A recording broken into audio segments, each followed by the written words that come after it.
Hello everyone, welcome back to my channel.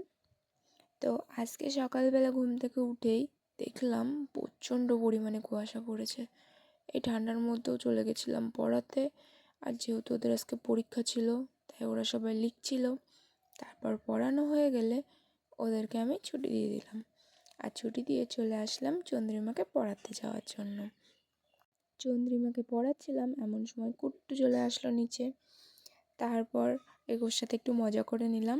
আর এদিকে বৌদি দিয়েছিল আমাদের একটু পেস্তা বাদাম। তারপরে চলে আসলো চা বিস্কুট। আর ও তো আমাকে দেখলে ওর খিদে যেন আরও একটু বেশি বেড়ে যায়, এর জন্য ও খেয়ে নিল একটু গজা। তারপর খেয়ে নিল চা বিস্কুট। তা চা বিস্কুট খেতে খেতেও বলছে কি আর কি খাওয়া যায়। এরপরে ও একটু চা খেতে খেতে পড়ে নিল। তারপর একটা কিটক্যাট নিয়ে এসেছিলো ও, আর মাঝখানে তো জিলিপিও খেয়েছিল। তারপর দুজন মিলে একটু কিটক্যাট খেয়ে নিলাম আর একটু ভিডিও করে নিলাম। যেহেতু ওর আজকে জিকে পরীক্ষা ছিল, তো অল্পই পড়া ছিল। এরপর পড়া হয়ে গেলে ওই স্কুল যাওয়ার জন্য রেডি হয়ে গেল। রেডি হওয়ার পর আমাকে দেখাচ্ছিল, তো আমরা দুজনে মিলে একটু ফটো আর একটু ভিডিও করে নিলাম। এরপর ও ভাত খাচ্ছিল আর আমি একটু বসেছিলাম। তারপর আমরা বেরিয়ে গেলাম। আমি চলে আসলাম বাড়ি যাওয়ার জন্য, আর চলে আসলো স্কুল যাওয়ার জন্য।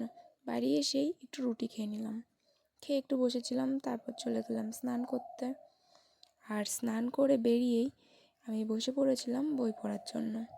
বই পড়ছিলাম, এমন সময় ভাই আসলো। ভাই এসে দেখছে যে আমার ঘরে কুকুর আছে কি না, বাঘ আছে কি না। তারপর আমি বলতাম একটু ঠাকুরটাকে নমো করো, ও নমো করে দিল। এরপর আমি ভাত খেয়ে চলে গেছিলাম রাহুলদের বাড়ি পড়ানোর জন্য। বিকেলের দিকেও কত কুয়াশা হয়েছে।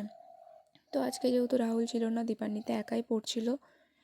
তো পড়া শেষ হয়ে গেলে ও বলল যে চলো দিদি তোমাকে একটু এগিয়ে দিয়ে আসি। তো একটু তারপরে বাড়ি চলে আসলাম। আর এসেই ফুচকা খেয়ে নিলাম। চলো টাটা।